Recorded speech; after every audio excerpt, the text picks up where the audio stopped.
Assalamualaikum warahmatullahi wabarakatuh. Selamat pagi Bapak Ibu pelanggan Klinik Hukum Online sekalian.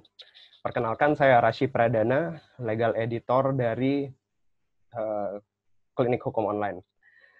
Pada pagi hari ini, saya ingin mengucapkan selamat datang kepada Bapak Ibu pada sesi webinar Hukum Online 2020 dengan tema Situation Updates Penanganan COVID-19 Pembatasan Sosial Berskala Besar.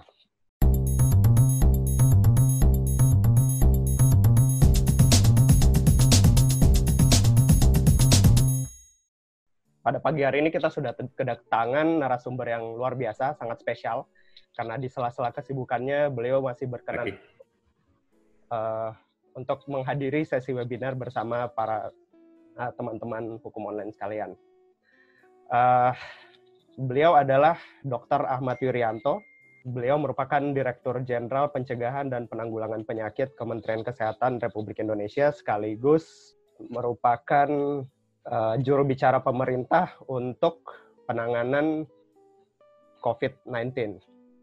Baik, terima kasih. Sekali lagi saya ucapkan terima kasih Pak Yuri karena sudah berkenan bergabung dengan rekan-rekan pelanggan hukum online yang notabene datang dari berbagai latar belakang profesional hukum di Indonesia.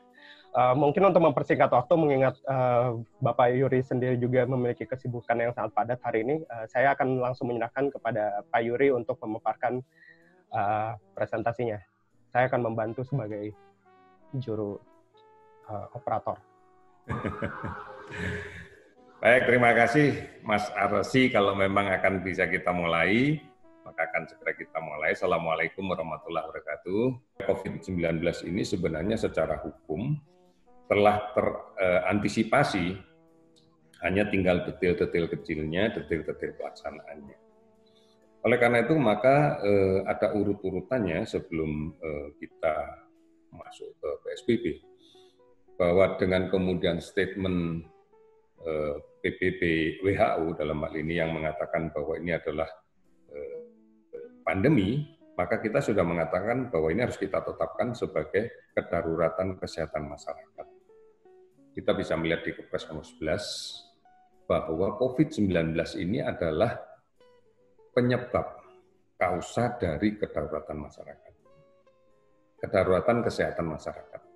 Nah, ini artinya apa? Maka semua potensi yang ada di negara kita ini, baik yang ada di sisi pemerintah, masyarakat, maupun di tempat yang lain di dunia usaha misalnya, maka harus memiliki persepsi yang sama bahwa COVID ini adalah penyebab kedaruratan kesehatan masyarakat.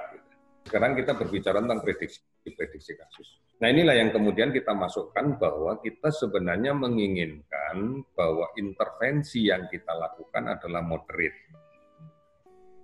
Ini adalah tes yang moderate yang kita lakukan, sehingga grafiknya bisa kita lihat pada perhitungannya adalah di sebelah kanan adalah yang warna hijau. Harapan kita seperti itu yang terjadi. Oleh karena itu dengan moderate seperti ini tentunya kita akan menjadi lebih nyaman dengan ini. Ini adalah simulasi. Oleh karena itu bukan berarti sesuai dengan grafik ini sampai 1,5 juta gitu sampai dengan 500, tidak seperti itu cara kita berpikir. Tetapi simulasinya kira-kira seperti ini, asumsinya adalah seperti ini, bukan berarti kemudian diyakini bahwa apabila kita melakukan yang moderate, yang hijau, maka kasus kita nanti sampai dengan 1,5 juta, hampir 1 juta, bukan seperti itu. Tetapi inilah grafiknya, kita ingin melihat bagaimana pergeseran grafik ini dengan intervensi, apabila tanpa diintervensi, kemudian dilakukan intervensi yang rendah, yang moderate, dan intervensi tinggi. Kita berharap bahwa kita berada pada intervensi yang moderate. Intervensi yang tinggi tentunya akan memberikan kerepotan sendiri, membutuhkan resource tersendiri. Dan kita akan mencoba moderate, mudah-mudahan ini memberikan gambaran yang bagus. Kalau memang terpaksa nggak bagus-bagus, ya apa boleh buat. Kita akan menggunakan yang intervensi tinggi. Presiden sudah memberikan arahan, kita belum ada yang punya pengalaman terhadap COVID ini, oleh karena itu prinsipnya adalah bertahap, bertingkat, berlanjut. Intervensi kita harus bertahap, harus bertingkat, harus berlanjut. Karena ini bukan hanya masalah satu sektor kesehatan saja. tetapi ini masalah multisektor, multidinami. Dan ini membutuhkan stamina sosial yang tidak kecil, karena ini akan berkepanjangan. Dalam artian, ini bukan sesuatu yang terjadi sehari, 2 hari, 3 hari.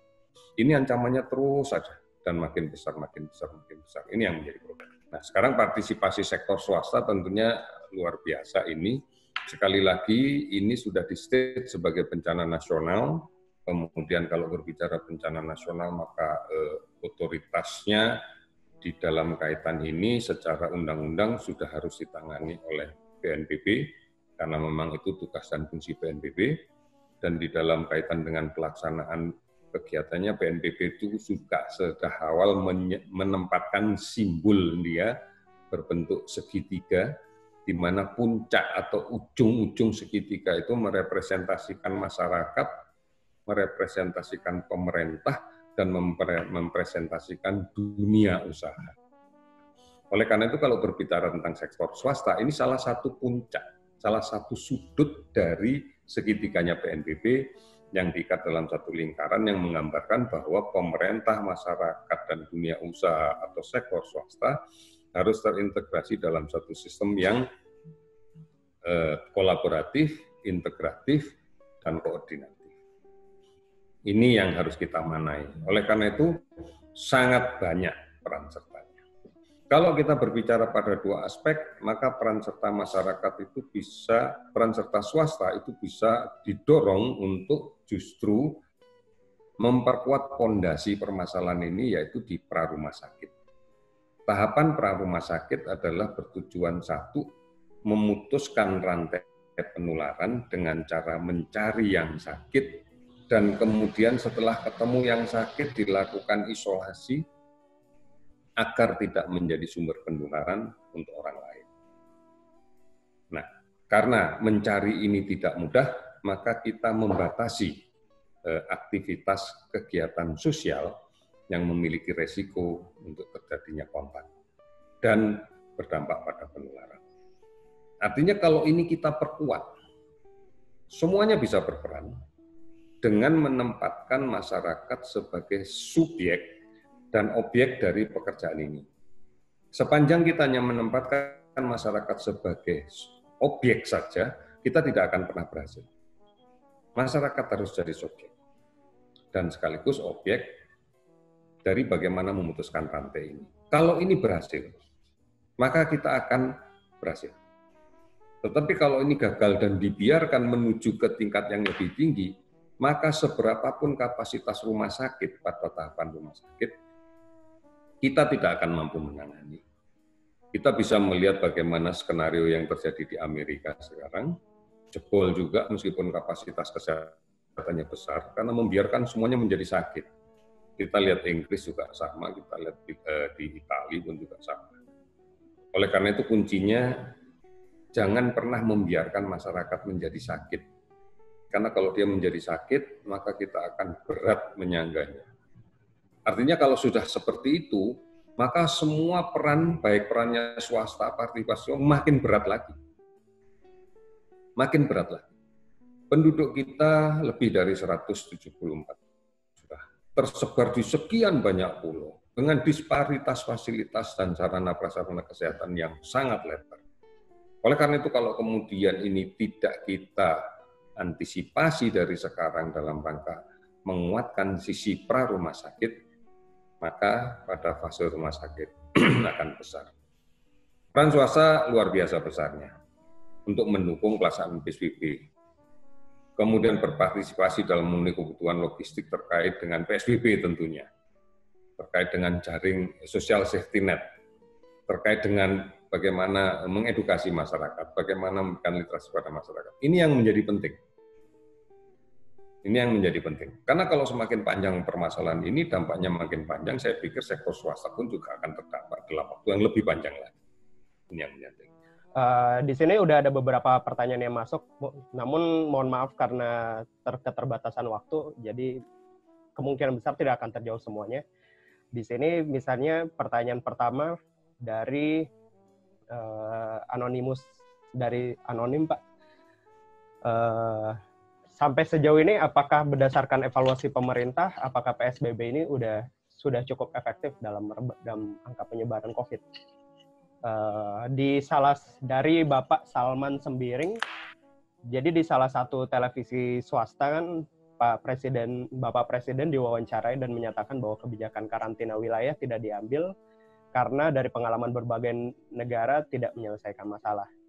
Pertanyaan pertamanya, apa masalah yang dimaksud dan negara lain mana yang dirujuk kira-kira dalam pernyataan tersebut? Terus kedua, apakah opsi karantina wilayah itu memang sudah dicoret sama sekali untuk diambil ke depan? Terus yang ketiga, mungkin ini agak hukum dan bisa dipaparkan Pak Sundoyo juga. Selama penanganan COVID-19 ini, ketika hendak mengiklankan suatu alat untuk eliminasi COVID, izinnya itu sekarang di tangan siapa, Pak? Apakah ada di tim gugus depan penanganan COVID atau di Kemenkes? Itu pertanyaan dari Bapak Samuel Tanone. Saya akan menjawab yang nomor 1, PSBB apakah efektif? Tidak mungkin kita melakukan evaluasi PSBB dalam 14 hari saja, ya. Karena kita tahu bahwa PSBB itu kan merubah cara masyarakat menyikapi penyakit ini, yang baru dia ketahui juga kan. Oleh karena itu ibaratnya ini sambil belajar dengan membeli mobil baru ini. Artinya nanti pinter nyetir mobil tapi mobilnya juga hancur gitu. Nah, oleh karena itu kita berharap bahwa PSBB ini pada 14 hari pertama lebih banyak didorong pada bagaimana mengedukasi masyarakat. Bagaimana kemudian memberikan penjelasan kepada masyarakat dan sekaligus memberikan panduan.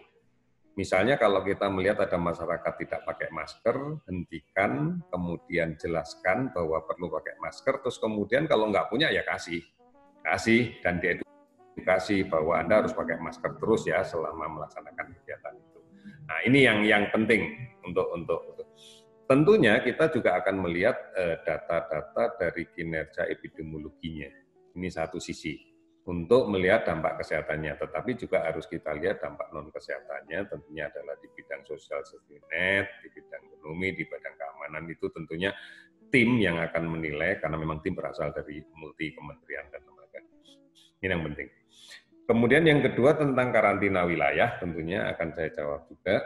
Di dalam undang-undang ada karantina wilayah, tetapi ini bukan sebuah pilihan yang terbaik untuk situasi yang sekarang. Sekali lagi, pimpinan negara dalam ini Presiden sudah mengatakan bahwa kita harus bertahap, bertingkat, berlanjut.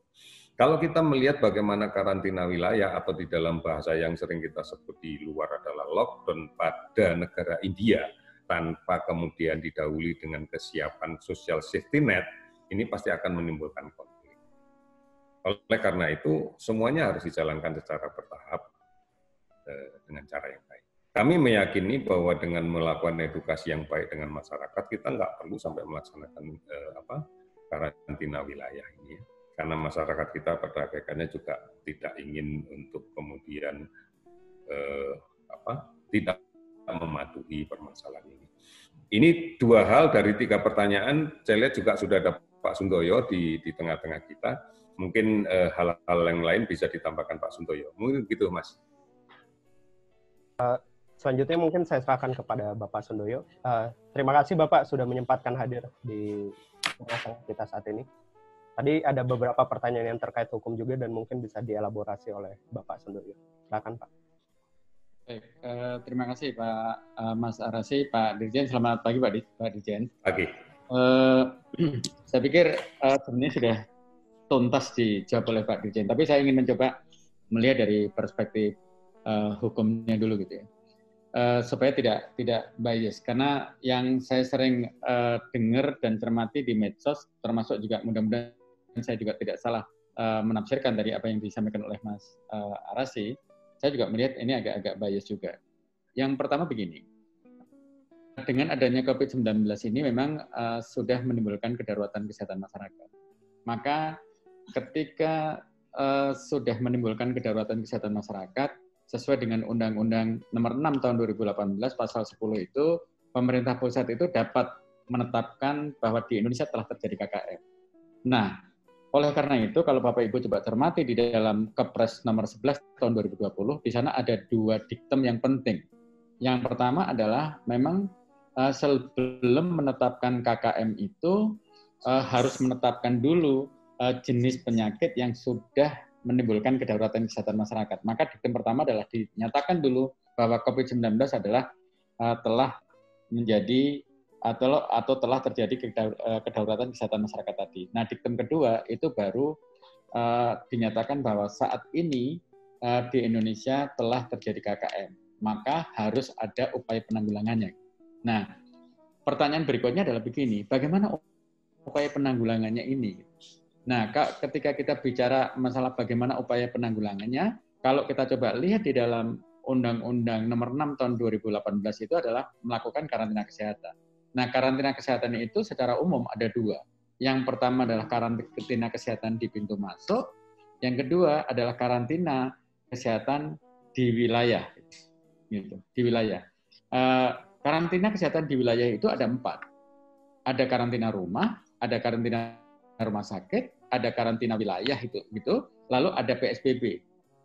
Yang saya tangkap memang seolah-olah PSBB itu adalah bukan bagian dari tindakan karantina. Bukan bagian dari karantina kesehatan. Gitu. Ini yang masih harus clear dulu. Nah, oleh karena itu, karena ini adalah memang berdasarkan hasil kajian pemerintah, memang PSBB ini pilihan tepat saat ini, maka dikeluarkanlah peraturan pemerintah nomor 21 tahun 2020. Nah, setelah keluar peraturan pemerintah nomor 21 tahun 2020 ini, karena memang berdasarkan pasal 49 Undang-Undang 6 tahun 2018 bahwa karantina pintu masuk dan PSBB itu adalah ditetapkan oleh karantina wilayah tadi adalah ditetapkan oleh Menteri, maka delegasi terhadap penetapan PSBB tadi adalah oleh Menteri. Maka keluarlah Peraturan Menteri Kesehatan nomor 9 tahun 2020. Di sana ada tata caranya gitu. Nah, ini juga yang mestinya harus clear juga gitu. Ada 2 sebenarnya kapan satu daerah itu bisa ditetapkan PSBB itu adalah kalau terkait dengan masalah transmisinya, terkait dengan kajian epidemiologinya itu adalah memang sudah terjadi di sana. Tetapi oleh Kementerian Kesehatan ada 3 instrumen yang digunakan itu. Apa itu? Terjadi peningkatan kasus, ada penyebaran kasus, satu lagi adalah transmisi epidemiologi. Di samping 3 hal tadi itu, memang juga di sana dinyatakan bahwa di samping hal tersebut juga harus mempertimbangkan ekonomi, sosial, budaya, termasuk juga jaring pengaman sosial tadi. Nah, hal seperti inilah sebenarnya memang yang akan mendorong bagaimana agar PSBB ini bisa dilaksanakan dengan baik gitu di lapangan. Yang seringkali muncul adalah begini, bagaimana pelaksanaan PSBB ini di lapangan? Memang di sana dinyatakan, di sana itu maksudnya adalah di Peraturan Menteri Kesehatan itu dinyatakan bahwa PSBB itu adalah dilaksanakan 2 kali masa inkubasi terlama. Nah, lalu pada saat kami menyusun peraturan itu ada pertanyaan, bagaimana kalau misalnya gitu penyebaran penyakitnya, peningkatan kasusnya, termasuk transmisi lokal juga masih ada, atau bahkan ada kasus baru. Maka kalau dilihat di dalam lampirannya, di sana dinyatakan bahwa dapat diperpanjang 14 hari lagi. Nah, itu tadi yang kalau untuk menjawab apakah ini efektif gitu, ketika dia memang adalah masih ada tadi penemuan kasus baru ini segala macam, itu bisa diperpanjang. Itu bisa diperpanjang. Nah, itu beberapa hal, tapi satu lagi yang terakhir adalah terkait dengan masalah izin tadi ya. Kalau dicermati di dalam keputusan Presiden nomor 7 tentang gugus tugas yang diubah dengan Kepres nomor 9, itu ada sisipan, di sana sebenarnya ada 2 secara umum yang diubah itu. Yang pertama adalah anggota dari PSBB. Kalau Kepres nomor 7 itu adalah lebih ke sektor kesehatan sentris gitu. Padahal COVID ini memang berdampak pada ekonomi, sosial, budaya dan macam-macam gitu. Sehingga di sana memang akhirnya dilibatkan lintas sektor tadi. Yang kedua adalah sisipan pasal 13A. Sisipan pasal 13 itu intinya adalah ketika barang-barang tersebut adalah digunakan dalam rangka penanganan COVID, maka dia adalah dikecualikan dari tata niaga umum. Maksudnya apa? Bagaimana ketika itu adalah impor barang, bagaimana terkait dengan masalah perizinan, bagaimana terkait dengan itu adalah memang dikecualikan dari yang umum. Sehingga hal-hal inilah yang direspon oleh berbagai kementerian yang memberikan izin dan segala macam, tapi ini adalah dalam rangka penanggulangan, pencegahan dan penanganan COVID tadi, itu memang menjadi relaksasinya menjadi luar biasa. Sebagai contoh misalnya, Kementerian Kesehatan sudah melakukan perubahan terhadap Peraturan Menteri Kesehatan Nomor 51 yang diubah menjadi Peraturan Menteri Kesehatan Nomor 7, itu juga bagaimana ketika ada barang-barang masuk, itu kan menurut Undang-Undang Kesehatan pasal 96 sampai dengan pasal 108 yang mengatur tentang sediaan farmasi, itu kan harus ada izin edarnya. Ketika tidak ada izin edar, itu ada pidananya gitu. Tetapi ini kita mencoba untuk bagaimana dalam situasi darurat seperti ini juga terpenuhi kebutuhan-kebutuhan perbekalan kesehatan tadi itu, sehingga pasien atau ODP, PDP dan terkonfirmasi tadi bisa tertangani dengan baik. Oleh karena itu, dia masuk itu tidak perlu harus pakai izin edar. Misalnya hal-hal seperti ini yang karena apa? Di dalam Kepres nomor 9 tadi memang dinyatakan bahwa itu adalah harus dikecualikan dari tata niaga umum tadi. Itu mungkin barangkali Pak Dirjen. Terima kasih Pak Dirjen.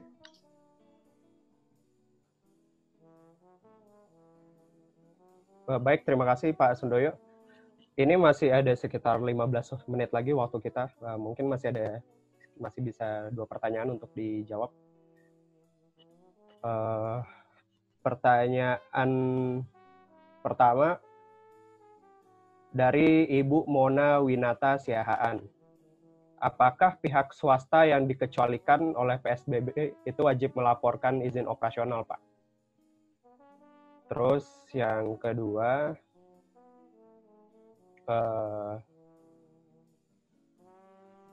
dari Bapak Maulana Kaul Hakim, apakah perusahaan yang wajib melaksanakan kegiatan usaha bekerja dari rumah atau work from home dapat diizinkan untuk melakukan sebagian kegiatan usahanya di kantor yang esensial seperti penyelesaian keuangan, penyiapan laporan audit, dan sebagainya? Ataukah emang semuanya harus dilakukan work from home? Terus yang kedua dari Bapak Maulana Kaul Hakim, apakah perusahaan TBK dapat melakukan RUPS secara fisik di dalam kantor selama masa PSBB? Itu 2 pertanyaan yang mungkin bisa dijawab oleh Bapak-bapak. Ya, yang bisa menjelaskan pada aspek hukumnya. Mungkin ya, silakan Pak Sundoyo. Baik, terima kasih Mas Are. Mohon izin Pak Dirjen. Sebenarnya begini, roh dari PSBB ini adalah sebenarnya pembatasan. Pembatasan atas apa? Atas kegiatan yang dilakukan oleh masyarakat terhadap kerumunan massa. Maka ketika di situ masih juga tidak terhindarkan gitu karena melakukan kegiatan-kegiatan tertentu yang sifatnya adalah dikecualikan tadi, maka ada satu kata kuncinya, bagaimana mereka harus menjaga jarak. Itu roh dari PSBB sebenarnya di situ. Maka ketika tadi pertanyaannya adalah, apakah kantor-kantor yang dikecualikan tadi itu boleh dia memberikan atau melakukan pekerjaan di kantor, WFO gitu, bukan WFA. Kalau dicermati di dalam Peraturan Menteri Kesehatan Nomor 9 boleh, tetapi catatannya adalah tetap mengatur jumlah pegawai, gitu kan? Mengatur jumlah pegawai. Pembatasannya itu adalah jumlah pegawai dan bagaimana mengatur jarak tadi. Tetapi yang disarankan, memang yang diatur di dalam Peraturan Menteri Kesehatan Nomor 9 memang sedapat mungkin hal itu adalah dihindari. Kecuali ada hal tertentu yang memang disebutnya adalah dilarang. Jadi yang lain itu adalah pembatasan gitu, tetapi ada satu yang dilarang. Kalau dicermati di dalam pasal 4 itu kan ada 6 sebenarnya, ada mulai dari bagaimana terkait dengan peliburan sekolah dan tempat kerja, lalu yang kedua adalah terkait dengan kegiatan keagamaan, yang ketiga adalah terkait dengan fasilitas umum, yang keempat ini yang sebenarnya ada pernyataan dilarang, yaitu terkait dengan masalah kegiatan sosial budaya. Kegiatan sosial budaya itu adalah dilarang, kecuali memang berdasarkan protokol atau peraturan perundang-undang yang ada itu memang dimungkinkan untuk itu. Tapi kata kuncinya adalah tetap harus dilakukan pembatasan dan juga harus jaga jarak. Kuncinya di situ sebenarnya. Roh dari PSBB itu adalah di situ. Itu mungkin barangkali. Terima kasih. Ya, saya mau menambahkan dulu aja yang sudah disampaikan Pak Sundayo tadi. Hal yang sifatnya esensi ya, bahwa penularan COVID ini melalui dua cara. Bisa penularan langsung. Artinya penularan langsung ini adalah dari droplet orang yang sakit mengenai saluran nafas orang lain yang sehat. Ini penularan langsung sifatnya. Tetapi ada juga, dan ini cukup banyak, yaitu penularan tidak langsung. Droplet yang kemudian sampai ke benda-benda lain, dan kemudian secara tidak sengaja orang yang sehat ini menyentuhnya, kemudian dia mengantarkan menuju ke saluran nafas dan saluran pencernaan dia. Memegang mulut, memakan sesuatu tanpa cuci tangan, dan sebagainya. Ini juga akan menimbulkan penularan. Nah, seringkali yang kita lupa di dalam kegiatan, misalnya terpaksa harus melaksanakan kegiatan di kantor dengan orang yang dibatasi, kita selalu melupakan bahwa ada orang lain yang berperan untuk menjadi perantara jaminan tidak terjadi penularan. Banyak yang berinteraksi dengan kita. Penggunaan toilet secara bersama, kan kita tidak pernah tahu siapa yang menggunakan sebelumnya dan seterusnya. Oleh karena itu, ini menjadi satu perhatian yang penting. PSBB itu bukan hanya aktivitas sosial yang kita batasi, tapi juga kewaspadaan kita, aware kita terhadap kemungkinan terjadinya penularan. Ini menjadi sesuatu yang penting. Saya kira itu aja tambahnya. Silakan. Baik, terima kasih Dok. Mungkin ada satu pertanyaan lagi yang agak terkait juga dari berhubung kita masih punya waktu sekitar 10 menit. Ini dari Koalisi Indonesia Bebas apa begitu, Bu? Pertanyaannya, apakah kalau sudah pernah tertular COVID-19 itu masih bisa, setelah sembuh itu masih bisa tertular lagi? Ya, mungkin saya jawab aja. Ya. Karena ini teknis ya. Yang pertama, begitu orang itu tertular virus, ini kan virus yang baru ya. Kita baru mengenal virus ini secara benar itu kan di pertengahan Desember 2019 ya. Sebelumnya kita nggak tahu ini apa ada yang terjadi di Wuhan seperti itu. Ternyata setelah di pertengahan Desember kita baru tahu, oh ini ternyata virus corona ini. Dari strain yang beda dengan corona sebelumnya. Nah, sejak saat itulah maka penelitian tentang virus ini juga berjalan dengan pesat dan sampai sekarang juga masih berlangsung. Tetapi ada satu hal yang universal di dalam kaitan dengan infeksi virus. Yang pertama, begitu orang itu terinfeksi, tentunya ini akan bergerak bersamaan dengan kualitas imunitas seseorang, akan muncul reaksi imun yang kita sebut sebagai imunoglobulin mereka, reaksi imun. Pada suatu saat dosis dari imunitas dia mencapai balance dengan virusnya. Jadi ada virusnya bertambah banyak, kemudian reaksi imun ini akan juga semakin banyak. Satu saat pada saat balance, di mana jumlah virusnya itu mampu diatasi oleh antibodi yang terbangun, maka virus ini tidak akan bisa bertambah banyak lagi. Tetapi antibodinya terus naik, akhirnya virusnya lama-lama makin berkurang dan habis. Sampai dengan suatu saat virusnya sudah negatif dan kita katakan sembuh, maka antibodinya tinggi.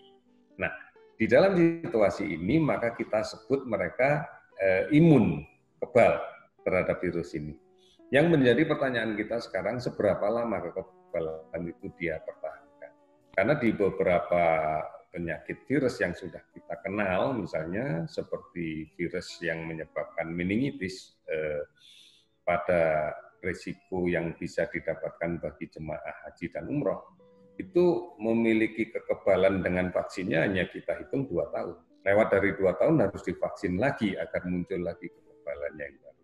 Tetapi untuk hepatitis B itu kebalnya bisa seumur hidup. Nah, ini yang baru kita ketahui pasti sampai seberapa lama kekebalan terhadap COVID-19 ini muncul. Tetapi kalau kekebalannya itu berlangsung dalam waktu katakan setahun, kita pastikan dalam setahun dia nggak akan terinfeksi lagi. Tapi kalau kekebalannya itu hanya muncul dalam waktu 3-4 bulan, ya berarti setelah itu akan turun kekebalannya, sangat mungkin terjadi infeksi ulang pada saat kekebalan dia sudah menurun. Yang pasti saat ini para ahli masih belum bisa mengatakan sampai berapa lama kekebalan itu muncul. Tapi kalau kebal, iya. Nah, sekarang di beberapa bagian di negara dunia ini sudah mencoba untuk menggunakan serum orang yang sudah sembuh. Sembuh, dipastikan virusnya sudah negatif, di dalam tubuhnya ditemukan antibodi yang cukup tinggi, untuk kemudian ditransfusikan ke orang yang sedang sakit. Laporan yang kami terima sangat baik responnya, bahwa ternyata bisa lebih cepat sembuhnya. Artinya memang betul terbentuk antibodi. Pertanyaan kita, seberapa lama ini yang masih belum tentu. Mungkin itu.